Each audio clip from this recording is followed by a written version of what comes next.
Hello everyone, welcome back to my channel professional study. मैं doctor Manu स्वागत करती हूँ आपका अपने यूट्यूब चैनल पे। जो कल हमने लेक्चर दी कल मैंने लेक्चर आपको लोगों को प्रोवाइड करवाया था, वो मैंने बताया था कि असेसमेंट क्या होती है, मेजरमेंट क्या होती है, वैल्यूएशन क्या होती है। तो आज असेसमेंट फॉर लर्निंग का ही सेकंड टॉपिक में आप लोगों को करवाने जा रही हूँ। आई होप कल के लेक्चर से आपको काफी हेल्प मिली होगी। अगर हेल्प मिली तो वीडियो को लाइक और चैनल को सब्सक्राइब जरूर कर देना, क्योंकि एक लाइक और सब्सक्रिप्शन ही आपका मेरे लिए मोटिवेशन का काम करता है। ठीक है, तो हम स्टार्ट करते हैं, ज्यादा टाइम वेस्ट ना करते हुए। Let's start the topic. आज का जो हमारा टॉपिक है, importance and principle of assessment. Assessment for learning जो B.Ed सेकेंड ईयर का आपका सेकेंड पेपर है, ठीक है, उसका सेकेंड टॉपिक है ये, टॉपिक नंबर सेकेंड। तो इंपॉर्टेंस बतानी है असेसमेंट की एंड प्रिंसिपल बतानी है कि assessment and principle and importance क्या है।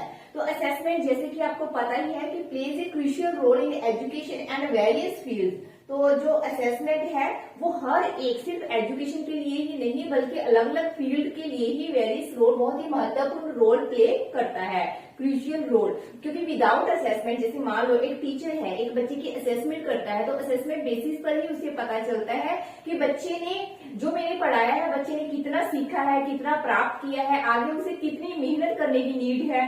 ठीक है, तो सारी ही जो है पूरी प्रिपरेशन वो उस हिसाब से करता है जितना उसकी क्वालिटी अब है और कितनी उसको इम्प्रूव करने की नीड है।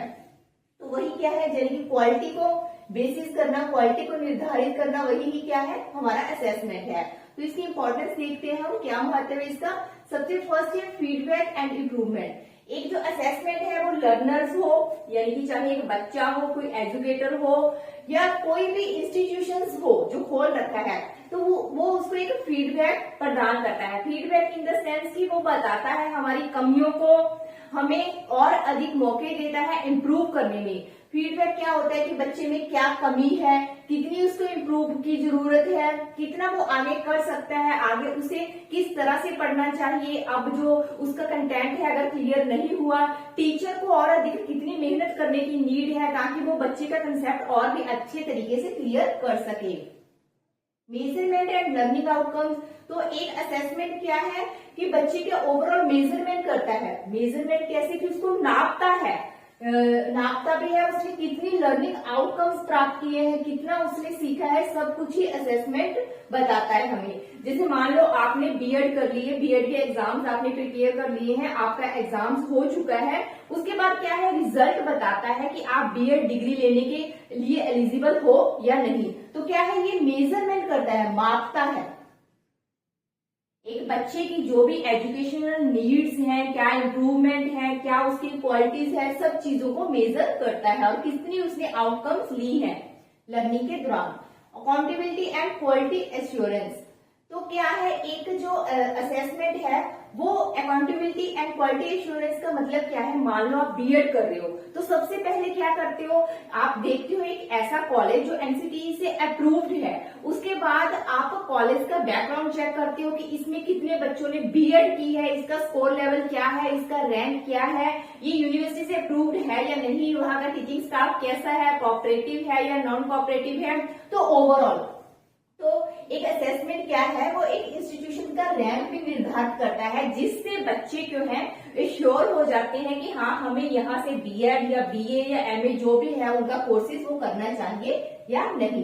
Personalise learning. तो एक असेसमेंट क्या है, वो बच्चे को पर्सनलाइज यानी कि उसके पर्सनल बिहेव पर लर्निंग आउटकम्स प्रदान करता है, लर्निंग को इम्प्रूव करता है, उसको बेहतर बनाना है कि बच्चों में क्या कमी थी, उसको कैसे इम्प्रूव कर सकते हैं। टीचर ने जो अभी स्किल्स यूज करके बच्चे को पढ़ाया है या जो मेथोडोलॉजी यूज करके बच्चे को पढ़ाई है, उसमें कितनी चेंजेस की नीड है। Motivation and engagement. जो एक असेसमेंट है बच्चे को मोटिवेशन प्रदान करता है। जब बच्चा है, जैसे मान लो क्लासरूम में, फॉर एग्जांपल क्लासरूम में एक टीचर ने टेस्ट लिया है बच्चों को, तो टेस्ट के अकॉर्डिंग क्या है, बच्चे ने अगर अच्छे स्कोर गेन किए हैं तो टीचर क्या है उसको मोटिवेट करता है कि वेरी गुड बेटा, आपने बहुत अच्छा स्कोर किया, तो आपके परसेंटेज बहुत अच्छे आएंगे, आप आगे इस फील्ड में जाना, इस फील्ड में अगर आपका इंटरेस्ट है तो इस फील्ड में आप बेहतर कर सकते हो। तो ये मोटिवेशन प्रदान करता है गोल्स निर्धारित करता है, क्लासरूम टेस्ट के हिसाब से लगा लो या डेली रूटीन के हिसाब से लगा लो, तो असेसमेंट की ये भी एक महत्वपूर्ण विशेषता है। करिकुलम डेवलपमेंट, तो असेसमेंट क्या है? करिकुलम डेवलपमेंट पाठ्यक्रम को विकसित करता है। पाठ्यक्रम करिकुलम कैसे विकसित होता है कि हम मान लो 6 क्लास के बच्चों के एग्जाम ले लिए, तो 6 क्लास में बच्चों की इंग्लिश का स्कोर बहुत ही कम हुआ, तो टीचर क्या देखता है, क्या सिलेबस हार्ड तो नहीं ज्यादा, अगर हार्ड है तो सिलेबस को चेंजेस करने की नीड है। अगर वही है कि बच्चे ने अच्छे परसेंटेज लिए हैं भी, मतलब कि सिंपल है, तो और अधिक कितनी इंप्रूवमेंट की नीड है करिकुलम पाठ्यक्रम को, वो सारी चीजें भी एक असेसमेंट ही निर्धारित करता है।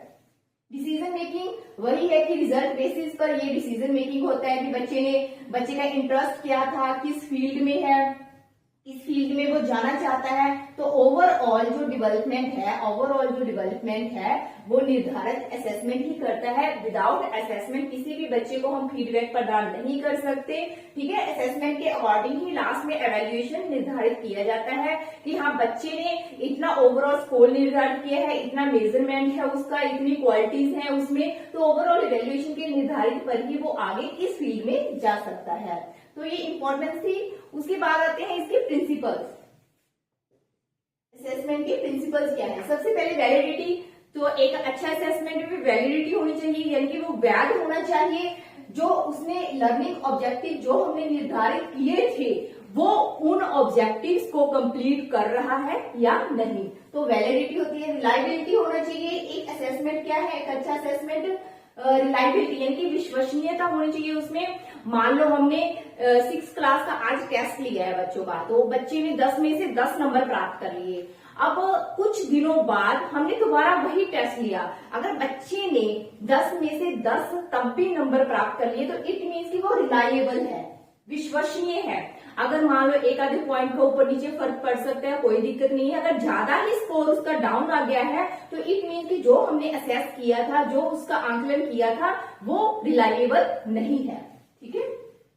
ऑथेंटिसिटी यानी कि जो ऑथेंटिसिटी का मतलब करता है कि रियल वर्ल्ड में अगर मान लो कोई सिचुएशन है, कोई प्रॉब्लम है, एक बच्चा उसे सॉल्व कर सकता है, तो हमें उसे अथॉरिटी देनी चाहिए कि हाँ आप इस चीज को सॉल्व करने की आप में अथॉरिटी है, आप अपने अकॉर्डिंग उस चीज को सॉल्व कर लो, ठीक है। तो प्रॉब्लम सॉल्विंग के लिए भी है ये। फेयरनेस वही चीज है कि इक्वल ट्रीट करना चाहिए हर एक बच्चे को। ये नहीं है कि वो मेरा खास बच्चा है उसके लिए ट्रीटमेंट अलग से करूं, दूसरे बच्चों को मैं आगे बिठा दूं, एक बच्चे को पीछे बैठा दूं, ऐसा नहीं होना चाहिए। हर एक बच्चे के लिए फेयरनेस होनी चाहिए, हर एक बच्चे के लिए एक सेम ही टेस्ट रखना चाहिए, सेम ही एनवायरमेंट होना चाहिए, सारी चीजें सेम ही रखनी चाहिए।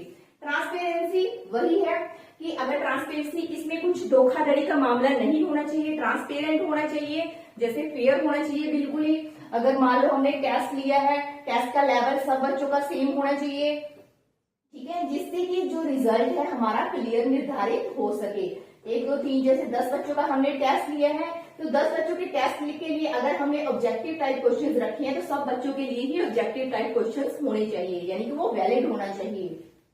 मल्टीपल मेजर्स, बच्चे का ये नहीं कि हमने क्लासरूम टेस्ट लिया और उसमें बच्चा फेल हो गया तो हम ओवरऑल उसका असेसमेंट कर सकते हैं कि हाँ नहीं ये तो बच्चा नालायक है या ये बच्चा कमजोर है, ऐसा नहीं है। मल्टीपल मेजर, इसके लिए हम बच्चे को प्रोजेक्ट भी दे सकते हैं, असाइनमेंट्स दे सकते हैं, प्रेजेंटेशन दे सकते हैं, तो ओवरऑल स्कोर ही निर्धारित करेगा कि हाँ बच्चा का असेसमेंट जो हमने किया है वो सही है या नहीं।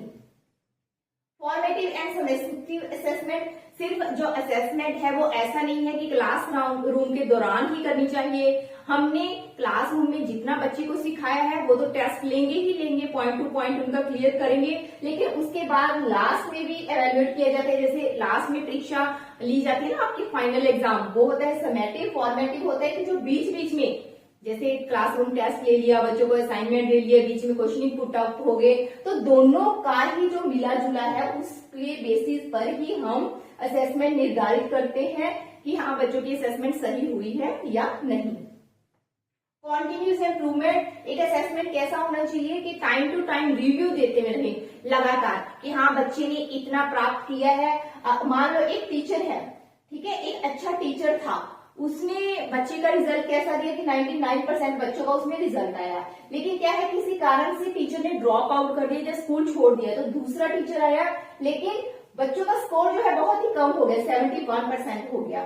ठीक है, तो इसमें ये देखेंगे कि हाँ जो पहले वाला टीचर है वो किस तरह से काम करता था, बच्चों को किस मेथड से पढ़ाता था, दूसरे टीचर में क्या कमी है, क्या बच्चों के समझने में कमी है, या जो बच्चे हैं वो फर्स्ट टीचर को ज्यादा ही पसंद करते थे। तो टाइम टू टाइम रिव्यू की प्रोसेस होनी चाहिए कि असेसमेंट कितना हुआ नहीं हुआ, क्या कारण है, क्या कमी है। ठीक है, तो ये जो आज का मैंने टॉपिक करवाया है आपको इंपॉर्टेंस एंड प्रिंसिपल्स दोनों ही क्लियर करवा दी है असेसमेंट। आई होप आपको आज के लेक्चर से काफी हेल्प मिली होगी। अगर हेल्प मिली है तो वीडियो को लाइक करना ना भूलें, चैनल को सब्सक्राइब करके रखें ताकि इन फ्यूचर जो भी मैं आपको टॉपिक्स रिलेटेड टॉपिक करवाऊंगी वो नोटिफिकेशन आपको मिलता रहे। Thanks for watching, have a nice day, thank you.